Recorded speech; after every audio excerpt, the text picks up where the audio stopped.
Pessoal, A Flecha de Fogo, do Leonel Caldela. Fantasia, tá? Eu já tinha feito um vídeo no canal sobre a trilogia Tormenta. Aqui estão os livros, ó. O Inimigo do Mundo, O Crânio e o Corvo e O Terceiro Deus na respectiva ordem.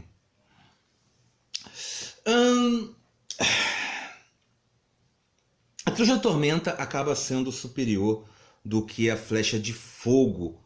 É um livro acaba... Mas aí que tá. Eu vou utilizar de uma metáfora na questão do cinema. Tropa de Elite 1 e o Tropa de Elite 2. O primeiro é melhor. Além do fator surpresa, né, como você vai ver, mas se você for analisar o filme, tecnicamente, o 2 na questão cinematográfica, o roteiro é mais conciso, o diretor, que acaba sendo o mesmo, ele está mais maduro, há uma mudança de mensagem mais clara. Então, o filme, na sua questão realmente técnica, ele acaba sendo superior que um que tem alguns erros na questão de retomadas, mas não aquelas frases marcantes, a questão de como você entra no consumidor, né? Do leitor, ou no caso ali, o telespectador. Aí é a mesma coisa que eu pego aqui. Existe uma pizza mais saborosa, uma miscelânea, que dá mais certo na trilogia da Tormenta. Mas o Caldela, em termos de técnica, em termos de aprimoramento, a Flecha de Fogo é uma evolução assim gritante. E detalhe, né? O Leonel, ele faz outros projetos, ele fez esses 3 livros, aí depois ele peregrina, aí depois ele volta fazendo esse 11º livro dele.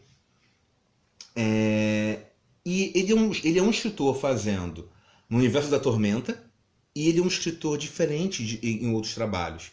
Aqui ele acaba sendo o melhor escritor de fantasia nacional.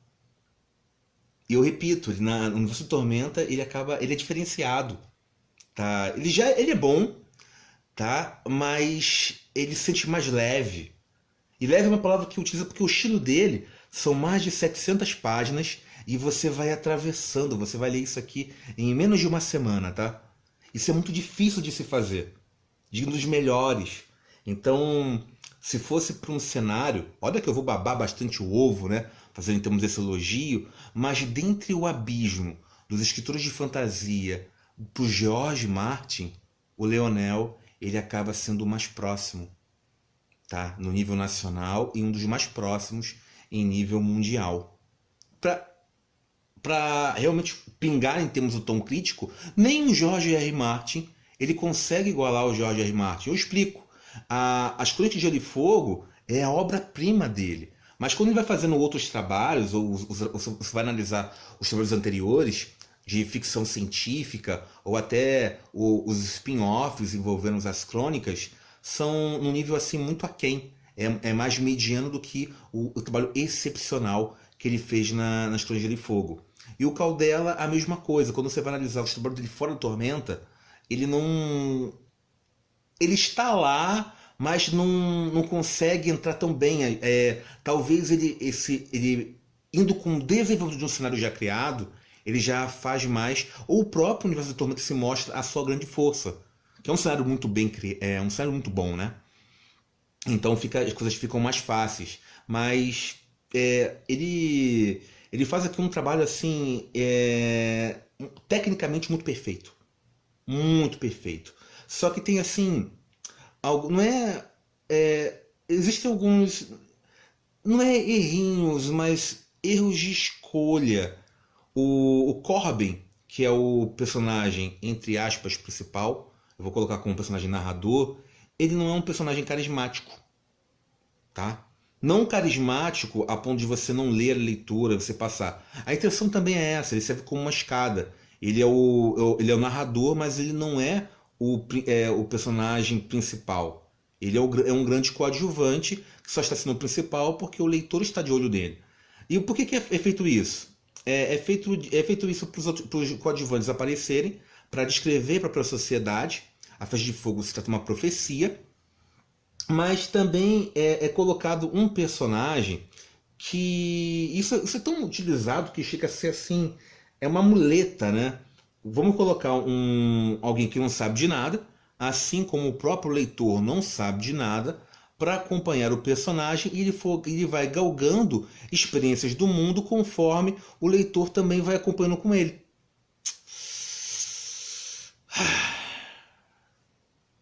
A Rowling utiliza em Harry Potter isso, o Harry é isso, ele é um bruxo, mas ele viveu longe na Cidade dos Bruxos, então você vai aprendendo.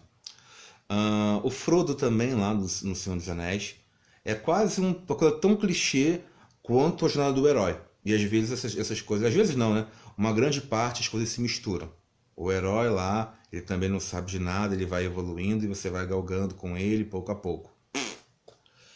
Funciona, então se explora. E o Corbin acaba tendo isso. Ele não é um personagem carismático, e isso vai ser uma injustiça, igual ao Conan. É um equilíbrio, tá? Esses personagens assim que tu fica, nossa, entre história, entendeu? História e personagem. A história e personagem. Algumas vezes é maior, o ideal é meio a meio. E o personagem narrador, ele não é isso. Tem-se uma influência aqui. Se esse livro fosse escrito em uma outra época. Vamos falar um pouco sobre a impressão gráfica. Muito bonita essa capa de verniz, esse detalhe aqui, ó. Você consegue receber os orcs, ladinho.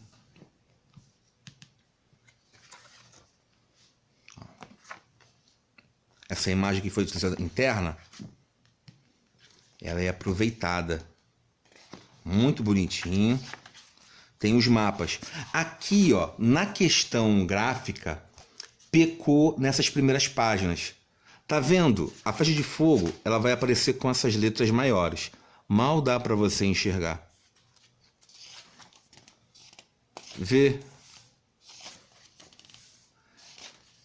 Gente, isso aqui é um crime para na hora da questão do desenvolvimento do livro não ter sido feito com páginas coloridas.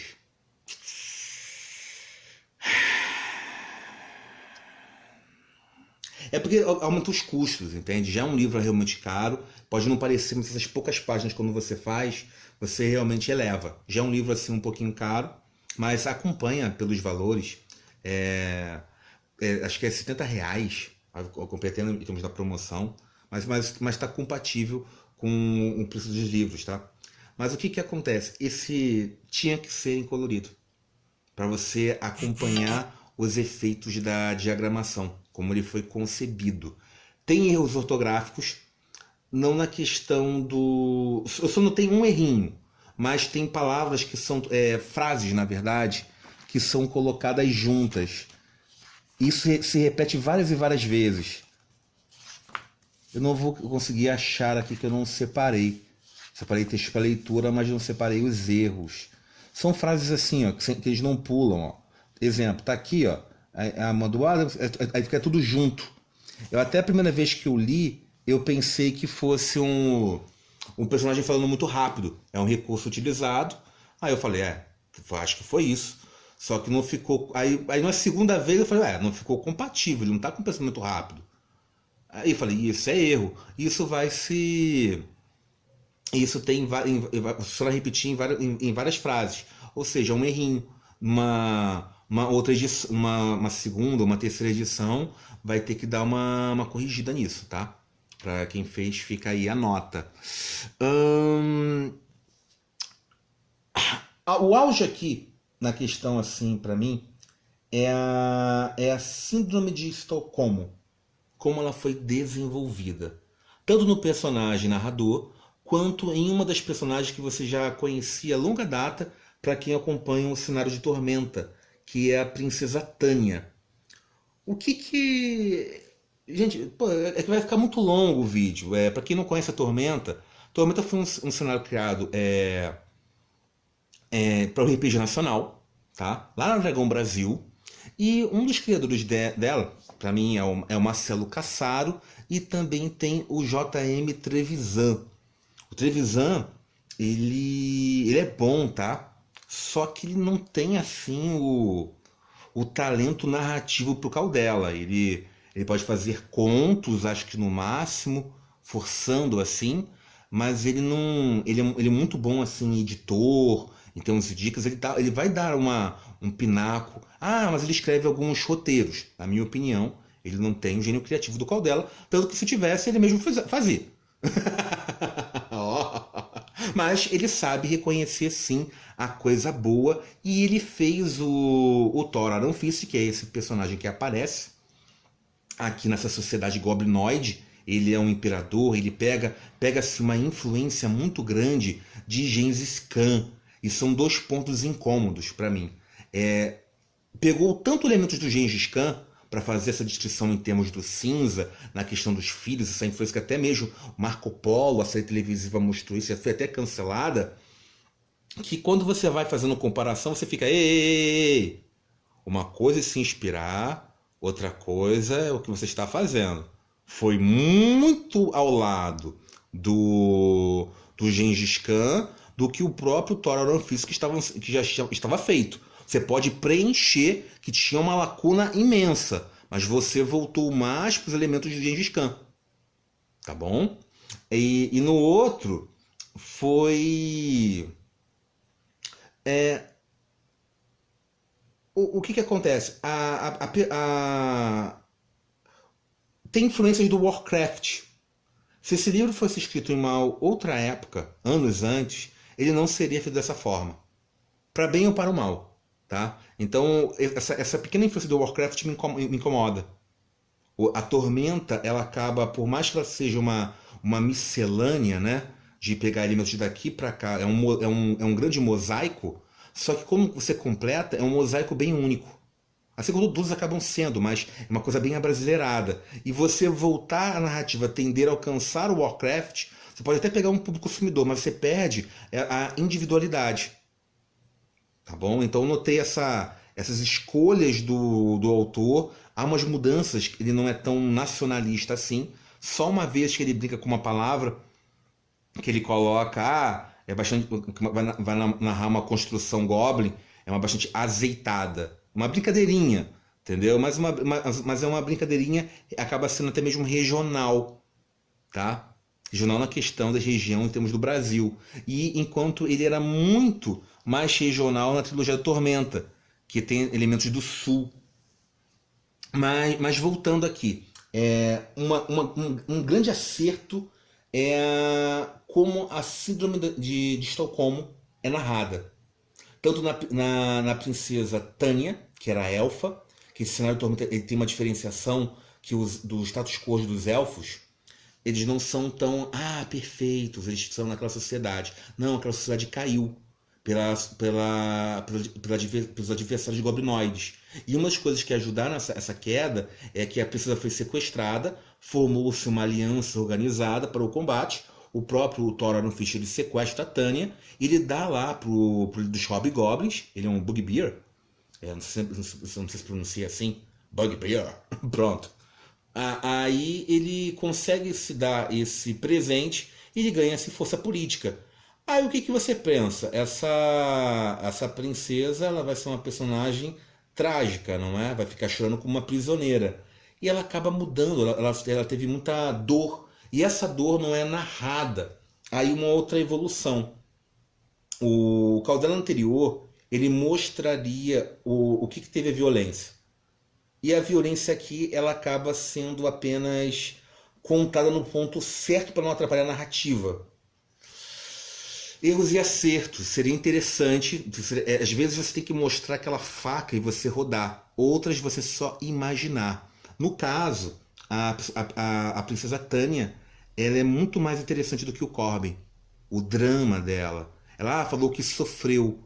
Tá, sofreu, então você imagina que foi, em termos, abusada sexualmente, foi espancada sucessivamente. Mas o que mais interessa é a transformação dela. Ela chega no ponto, spoiler, tá? Que ela fica sentada no resto da pele do próprio pai.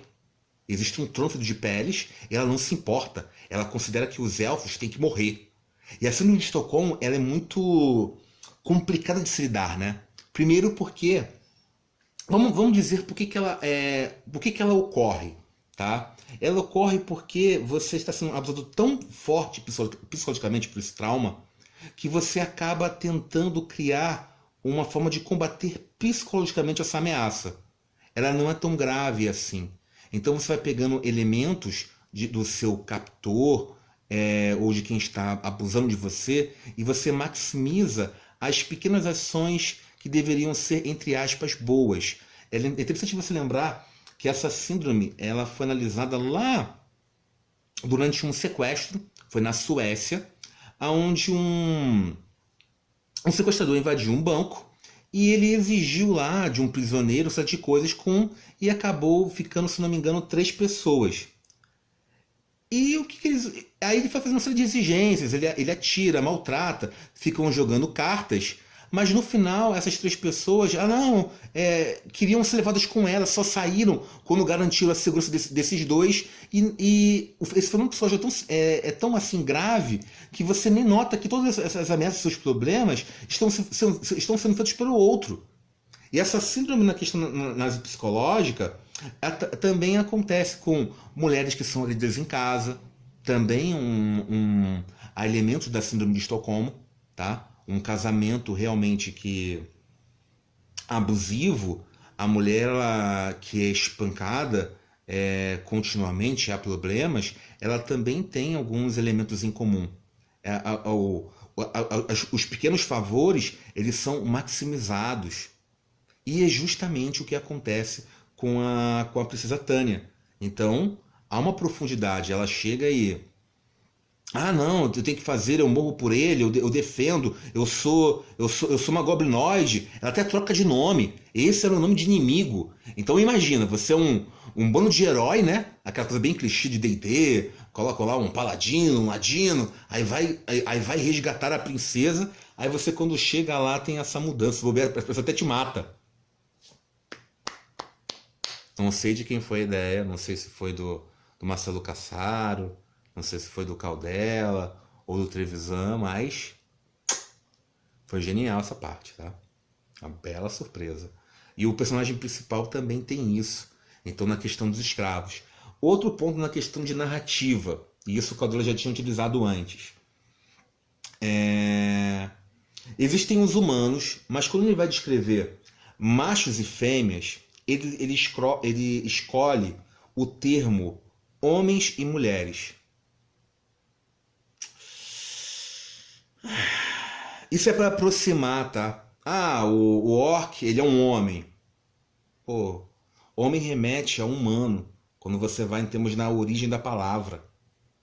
Outra, pessoa. Aí tu fala, não, ei, eu tô me referindo a homem ser humanoide. Humanoide para tentar andar com as duas, mas não acaba não sendo, porque você também vai no contraponto da mulher. Aí você vai ter um outro derivado. Outra coisa, pessoa.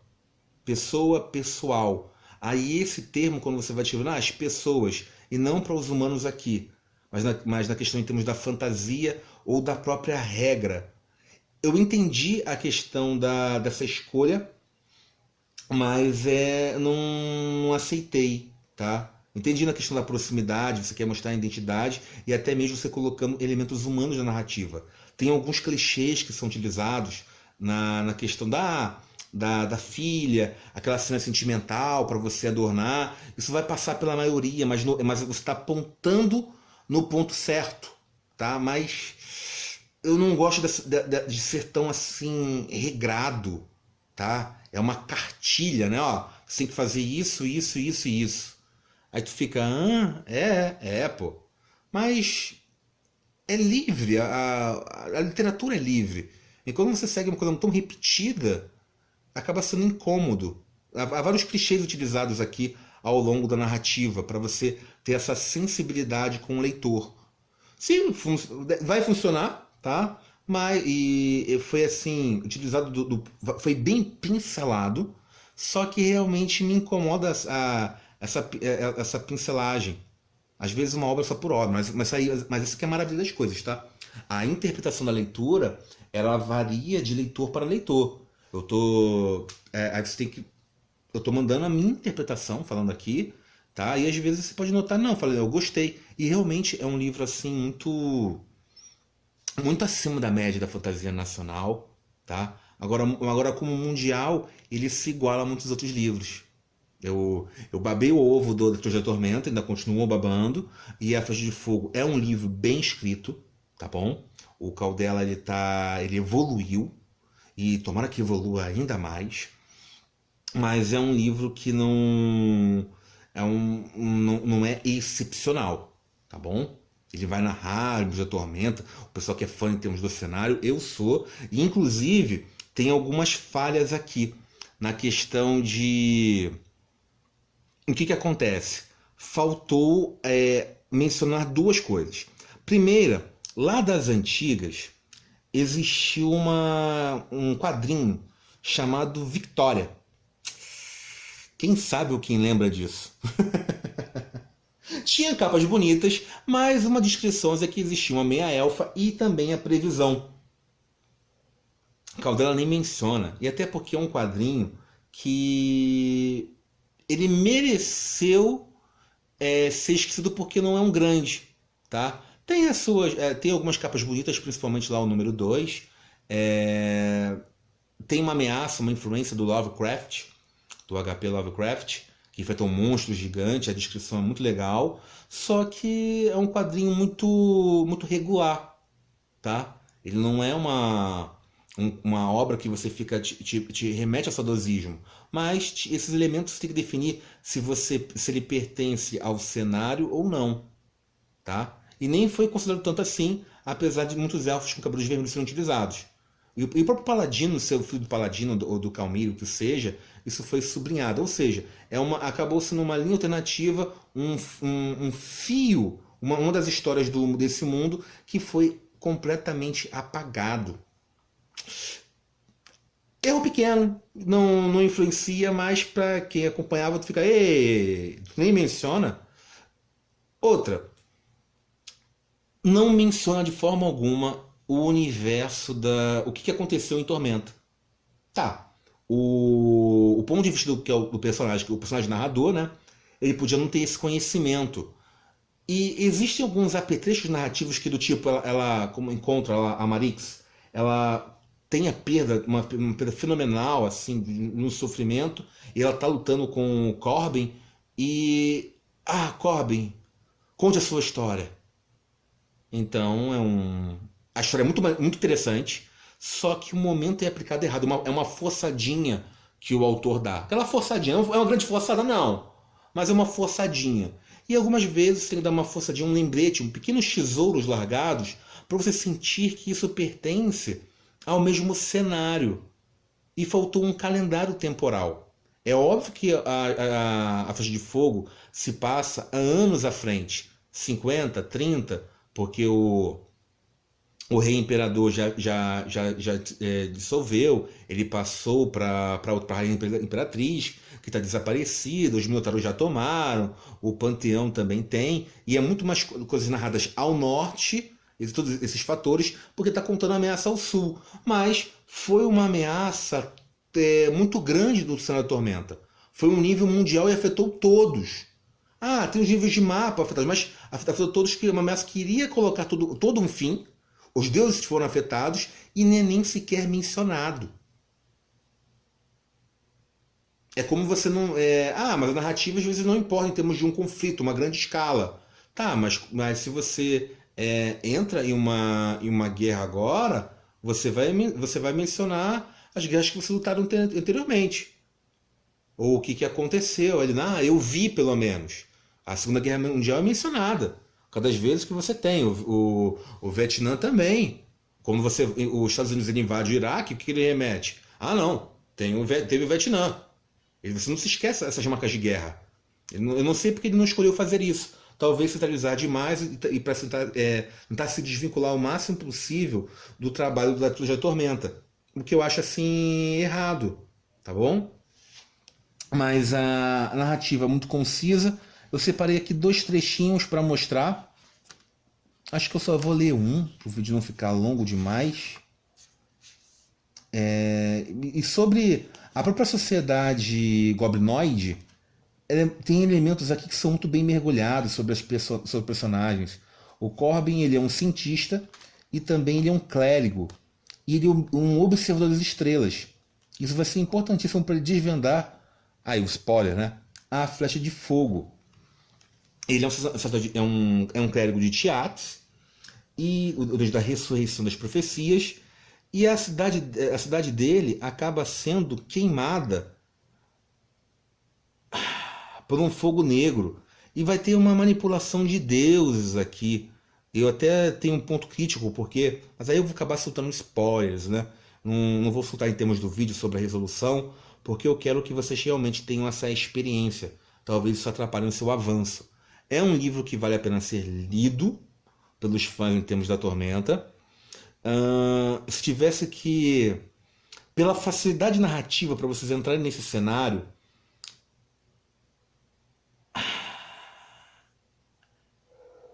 eu gosto de vocês acompanharem pela ordem cronológica, tá? Acho que dá começaria com a trilogia de Tormenta, mas tá. É que é um livro muito longo, né? Mais de 700 páginas. Mas tá muito feito de uma forma muito leve. Você vai avançando pelas páginas sem sentir.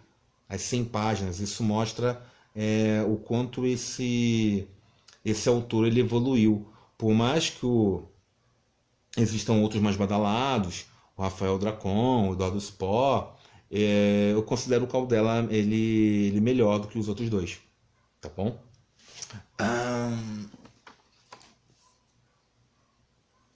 Eu vou ler esse trechinho. Acho que é justo. Ó. Corri, tentando me desvencilhar da cortina. Sangue fresco escorreu por meu rosto. Ela se prendeu, enroscou-se em meu pulso. Fiz força, consegui me livrar. Entrei na torre e meu tornozelo virou. Caí num chão irregular e acidentado. Gritei. O chão era feito de corpos. Não esqueletos, mas cadáveres inteiros, mantidos intactos de alguma forma mística ou química. Nada parecia ter mudado com relação à sua aparência em vida, exceto pela falta de calor, vivacidade e brilho em sua pele e seus olhos. Os mortos não formavam um tapete. Estavam enfiados no chão de todos os jeitos, alguns estirados, outros enterrados até a cintura, alguns na diagonal, outros de cabeça para baixo. Mãos se erguiam do chão em súplicas paralisadas. Rostos olhavam para cima e para os lados. Era impossível andar em linha reta. O chão não era coberto de cadáveres. Era feito de cadáveres. Eles eram tijolos e argamassas naquela construção. Também formavam as paredes. O interior da torre era enorme, aberto, escuro e silencioso. Ela se erguia muito acima, mas não havia andares separados. Apenas mezaninos, também feitos de corpos, escadarias em espiral formadas pela mesma matéria-prima, macabra, levavam a cada um, cruzando-se e serpenteando-se em volta uma da outra. No centro de tudo havia um poço. O poço era a única coisa da torre que não era feita de corpos. Suas paredes eram formadas pela mesma pedra rugosa que construía o exterior da construção. O líder dos clérigos foi até lá e fez sinal para que eu seguisse. A água no interior do poço era negra. Meu coração disparou com a lembrança do lodo negro não sei lá pronunciar isso aqui, Sternachtan, que é o nome do lugar lá que ele ficava. Mas era muito mais líquida e límpida. Refletia as luzes alquímicas que dançavam como fogos fatos por todo o vazio. Beba, ordenou o sacerdote. Olhei em volta. Os outros clérigos tinham sumido em algum lugar enquanto eu estivera enrolado na cortina. Eu não estava mais cercado. Puxei minhas opções o mais do que... Pensei minhas opções mais do que pude. Tinha um caminho livre até a saída, mas o chão impedia que eu corresse. Eu era humano naquilo que certamente era o maior templo do Deus da Morte do mundo todo. Um templo globinoide, o centro do poder profano de Ragnar. Não importava o quanto eu fosse abençoado por Tiates, nenhum humano sairia vivo de lá. Lembrei das palavras de Thor Ironfist. Havia maneira de tomar uma existência eterna muito desagradável. A noção do que a cortina era viva também me encheu de pavor. Mesmo que eu não pudesse morrer, eu sabia o que fazer. Eles sabiam o que fazer com inimigos eternamente vivos. um humano nunca escaparia de lá. Minha melhor opção era ser um goblinoide. Uau! Que narrativa, né, gente? O vídeo já ficou longo, 30 minutos. Obrigado para quem escutou até aqui. Eu vou ficar. E, gente, abraços. Dê opinião, comentem aí se quiserem. E fui! Até lá!